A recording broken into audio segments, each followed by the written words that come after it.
You're now listening to the Engage the Rockies podcast, your go-to podcast for local and state issues concerning Colorado.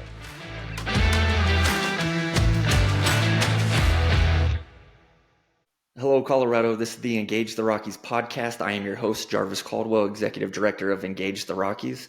Today, we're talking private versus public ambulance services, specifically in Colorado Springs. Now, we've covered a lot of topics on this podcast, from the migrant crisis to charter schools to property taxes. And I will admit, this is maybe the first subject that we've come across that I just don't have a lot of background myself on this issue. And so when we were looking for somebody to come on and talk about this, we could not think of anyone better than Mr. John Suthers. So if you don't know, Mr. John Suthers originally served as district attorney for the 4th Judicial District in Colorado, starting in 1988.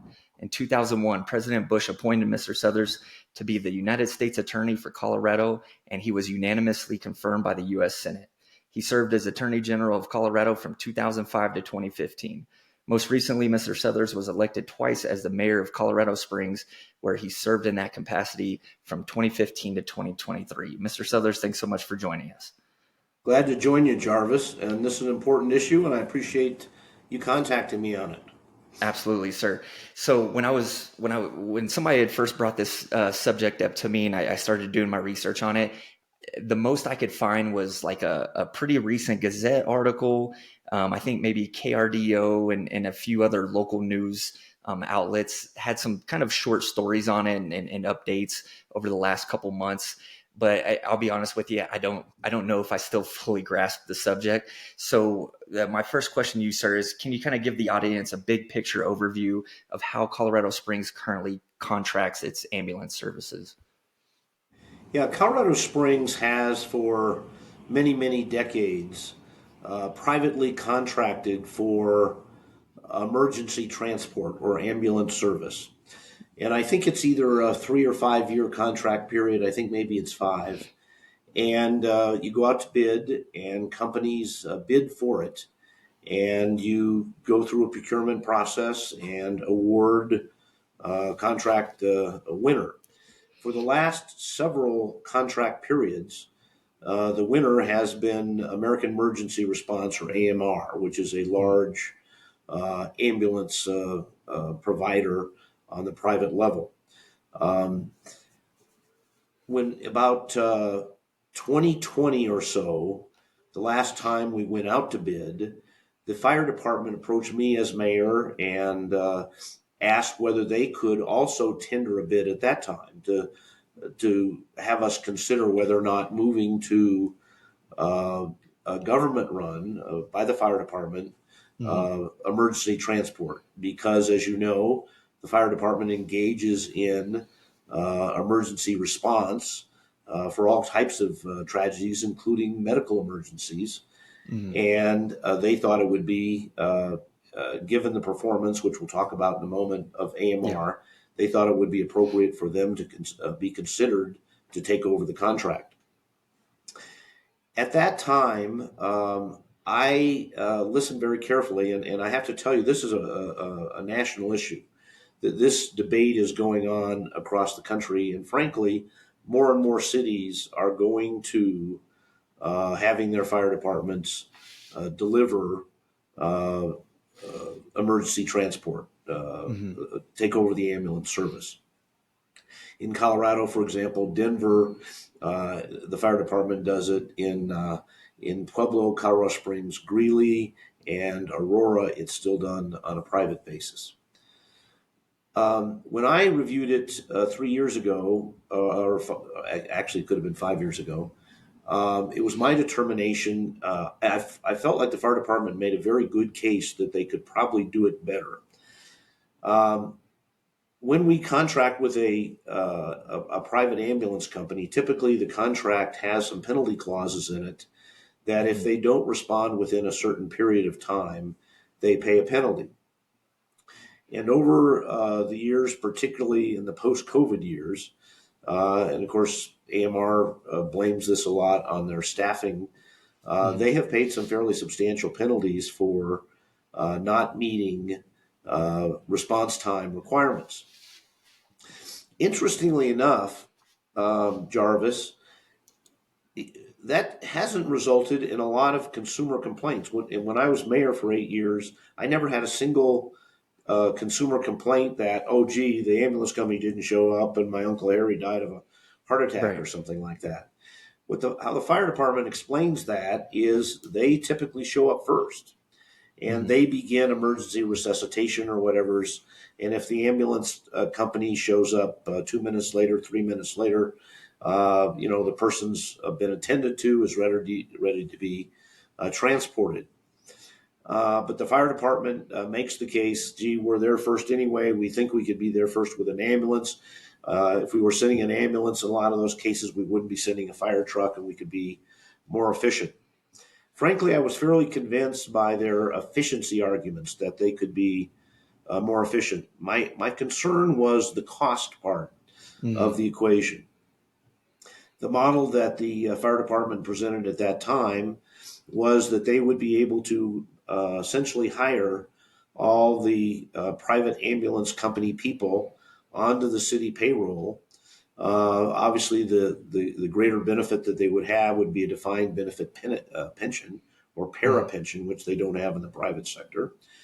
But they were fairly confident that they could maintain a civilian ambulance personnel classification in the fire department, separate and apart from the sworn fire folks, firefighters, and paramedics, and that they could keep this lower cost model. Of course, the first question is, aren't you going to have the same staffing problems if you're not paying substantially more? And Mhm. then I also have some experience with labor issues, and I'm not sure that once these folks get into the fire department and the local 5 union starts talking to them and trying to make them dues paying members, that we would be able to maintain that separate type of structure. So I had a lot of issues about the cost. And initially, at that point in time, when it was up the last time, rejected, and we renewed the fire department's request and renewed AMR. Well, now the contract is up again in 2025, and the fire department is pursuing with the city once again taking over the ambulance service. I actually think they've done a little bit a better job on their cost numbers and things like that. I do think they've done a Mhm. lot of research. Interestingly enough, there's some federal money that's available to ambulance services run by cities that's not available to private entities. But I still have some questions about the cost model. One of the complicating factors is the fire department maintains that not only can they be more efficient, but they can actually do it for less. And they point out that they've come to the conclusion that the fire department basically, or the ambulance company, doesn't put more ambulances on the road because it's a cost of doing business to pay these fines, and they're still making quite a bit of money. It's complicated by the fact that AMR, of course, is a private company and has not allowed access to their books. Interestingly enough, AMR is presently owned by a venture capital organization, which, if you know anything about some venture capital companies, they take over Mhm. companies and sometimes bleed them to some extent. Right. And the fire department is convinced that there's a huge profit margin here. And even with some higher costs, they can actually deliver the services at less than AMR is. I remain a little skeptical about that side of the equation, but I think that there were some people that sided with me 3 years ago on the cost side. A former CPA that has kind of looked at issues like this in the city and is now convinced that the fire department's right; they actually can do it Mhm. less expensively. But the other issue, of course, Jarvis, is this would be a huge enterprise, and let me explain that. Mhm. It can't be just a regular city fire department function because we could be talking about additional revenue coming into the city of upwards. I think it's in the area of $100 million. Under the Taxpayer Bill of Rights, that would put us in all kinds of problems because we would have revenue far in excess of our growth rates, and essentially you'd have to refund money that you really don't have to refund because you're using that money to pay for the cost of the ambulance service. So the fire department promptly wants to set up what's called an enterprise, which is we have several enterprises. Frankly, utilities is an enterprise. The taxpayers don't pay for it. The ratepayers pay for it. We have a stormwater enterprise. People pay a stormwater fee. The tax, it's not a tax thing. We have Pikes Peak. There's no taxpayer dollars in it. It's paid for people that drive up Pikes Peak. Our golf courses is paid for by the people that play golf. There's no taxpayer dollars that go into this. And so they would set up a enterprise where, there's no taxes that go over there. Their idea is that they would go to foundations and ask for contributions or grants to get about $9 or $10 million to make the initial investment in ambulances that they would then pay off as revenue came in. But we're talking, I think, about initially about 180 additional employees in a city of 4,000, 5,000 employees. That's quite a bit of additional employees. The legacy costs with para contributions and things like that. And so one of the things that I suggested, because this would be such a large enterprise, it might be something you want to run by the voters. Right. I think the city's view is that it's pretty complex, and it would be very, very hard to properly educate the voters on all the aspects of it. We've been through that before, and I think we could engage the voters and have community forums and let them decide whether or not this enterprise ought to be created, and they would take on whatever financial risks are involved. Now, the fire department's view is that there is no taxpayer risk. If it fails as an enterprise, the city just goes back out to bid with private companies. Question is, are there private companies still interested in it at that point in time and things like that? So I do want to emphasize, Jarvis, I think this is a very serious issue. I think the fire department has done its homework. And I think if you look around the country, you'll see that more and more cities are going this direction. I remain, I'm not campaigning about this. I'm just answering questions when people like yourself ask me what my viewpoint is. I remain a little nervous about the cost side of the equation. Generally, of course, philosophically, I'm inclined if private industry can do it, that's who ought to do it. But I do acknowledge that the trend around the country is for fire departments to take over emergency transport because they can probably do it more efficiently. They tend to get there quicker. They tend to man better. And the question is, can they still do it at the same cost, or at least not some unreasonable increase in cost that would offset the increased efficiencies? Right. So just a couple things there. So you'd mentioned penalties. So basically, for the audience, if AMR doesn't get there within a certain amount of time, and if I read correctly, basically depending on the location of where it happens, depends on the response time that they have. So sometimes it's 8 minutes. If it's a more suburban area, I think it goes up to like 12 minutes. And then for rural areas, it's like 16 minutes. So basically any amount of time that they go over that, then they accrue a penalty. So that's just for some perspective there on for the audience. Now, I did read, as you mentioned, around 2021 to 2022, they accrued more penalties for being late, and they attributed that to COVID and staffing shortages and things like that.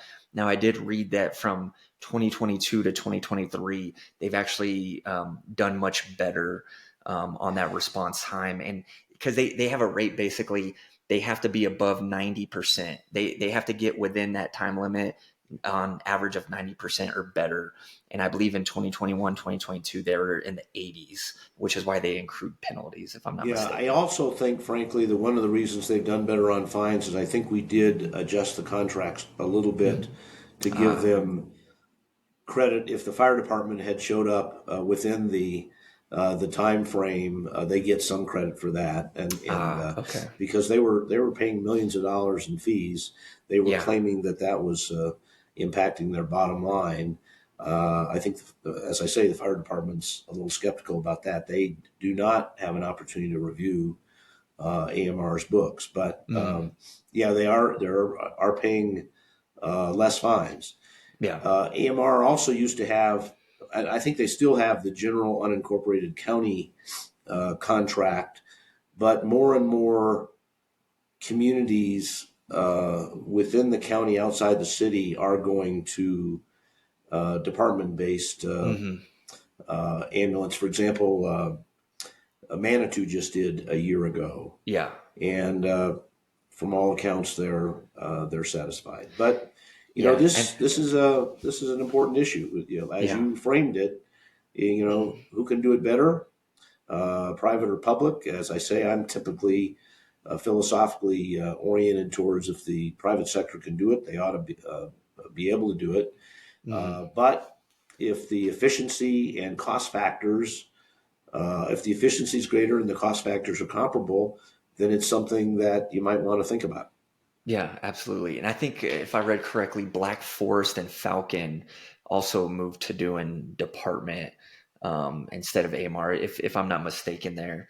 And Well, I don't know. Would that be through their volunteer fire departments? that I don't might be. know. Yeah, that might Yeah, be. That's possible. that could be. Yeah.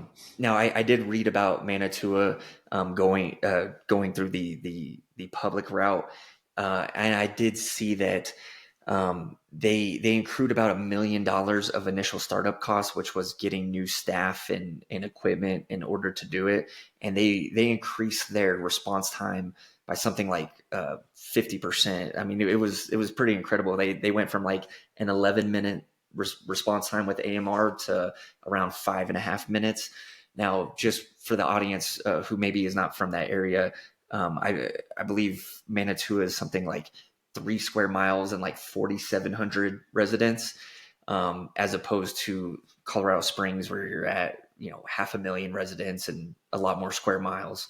So Yeah. What, cost almost wise, 200 square miles. Yeah. yeah, exactly. So cost wise, when I think about that, I go, okay, it was about 788,000 for Manitoua for like new staffing and those things, and then I think it said 155,000 for equipment. So it brought it out to close to $1 million, all said and done. And so I think you'd have to multiply that by a whole lot, because I believe you have like something like 24 to 25 fire stations in Colorado Springs.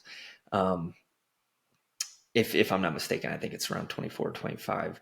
But so something that I was trying to understand is, because you were talking about the enterprise and making money and it not going on the taxpayers. Is it that when you call an ambulance and an ambulance comes, that's not being paid for necessarily by taxes, even though we think of it being the public sector? Is it being paid for by basically insurance companies or by the person themselves if they don't have insurance? Yeah. And that's an interesting point. Obviously, people that have medical insurance, their policies typically cover Mm-hmm. ambulance transport, and so a private company builds their insurance. So and if the fire department took over it, frankly, uh, private companies contract with a billing service, and I think the fire department would contract with virtually the same type of billing service Right. because it gets pretty complicated. Right. Because unfortunately, a lot of the people that are transported aren't insured and are indigent, and therefore the claim is made on Medicaid, not Medicare, but Mm-hmm. Medicaid, the indigent health care. Right. I think Colorado Springs has a fairly healthy, as big cities go, has a fairly healthy portion of what we call commercial or insured transport. Hmm. Whereas a lot of your big cities have an enormous percentage of their transport is Medicaid. Right. So this is one of my last questions, but if I understand correctly, if the Colorado Springs Fire Department, let's say they do take this over now, because they haven't been doing the ambulance services for X amount of years, um, that's going to be a huge cost that they're going to have to inquire, correct? Because they're going to have to go and purchase these ambulances and things like that. And I know you They're going to have mentioned they to, could get a grant um, to maybe help them yeah, out, they have but to purchase the ambulances, and under the mhm, law, the city can't give an enterprise money. mhm, Okay, and by right, the way, the enterprise can't give the city money. right, Okay, so they have to come up with the money mhm, to you know buy the ambulances, stuff like that. And yeah, obviously, what they can enter into is leases and mhm, just have some upfront money, and then they'll, as the revenue comes in, they'll pay the leases. And it's right, a model that has worked fairly effectively for various fire departments, but they do have to come up with some of that upfront money. And I know that the city and the fire folks have talked to a couple of foundations about either making a grant or a loan. right. And then, their model would show that they will pay that off fairly quickly. Interesting. And it's the questioning is their modeling correct? As I say, I think the costs are going to be more than they're Hmm. projecting. But frankly, I just had lunch with somebody from the city the other day, and they said the margin, when you take in the profit margin, they're not exactly sure what it is, but they think it's fairly substantial. The city could incur significantly higher increased personnel costs and still deliver the product cheaper. So Hmm. we'll see. As I say, Jarvis, my one was concerned about the cost side of the equation, and are we really taking everything into account there? And then the other thing is, this is a pretty big step. This is going to be a big enterprise, Right. and should we allow the voters to weigh in?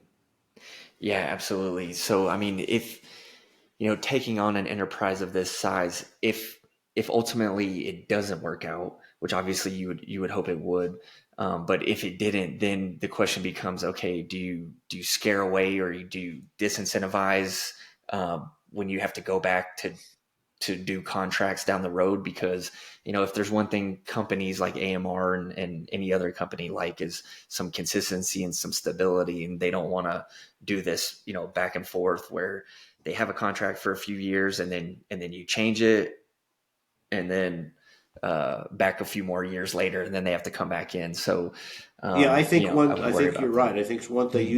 leave a community, they probably typically Yeah, don't come back. right, exactly. Yep. All right, sir. Well, I think you answered all my questions here, and I appreciate your position, which is it's basically it's a complicated issue, and you shouldn't just rush into it one way or the other, and maybe you should have the voters have a say in this. Yeah, at I think least have that's a a great lot more idea. opportunity for to make sure the voters have a sense of what's actually taking place, and as I say, whether it's something they want to take on.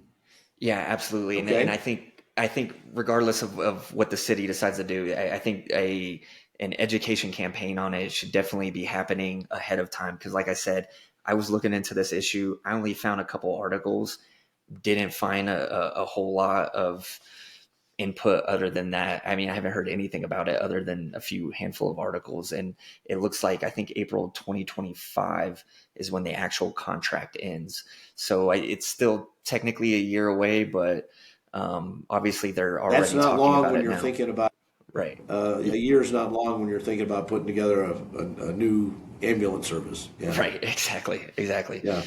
Okay, Mr. Okay. Suthers, I appreciate your time, sir, and I know the audience appreciates it very much. And maybe down the road we'll have you back on here, maybe a year from now, to figure out what actually ended up happening or is going to happen. Okay. Thank you, Jarvis. All right. Thank you, sir. Thank you for listening to the Engage the Rockies podcast, your go-to podcast for local and state issues concerning Colorado.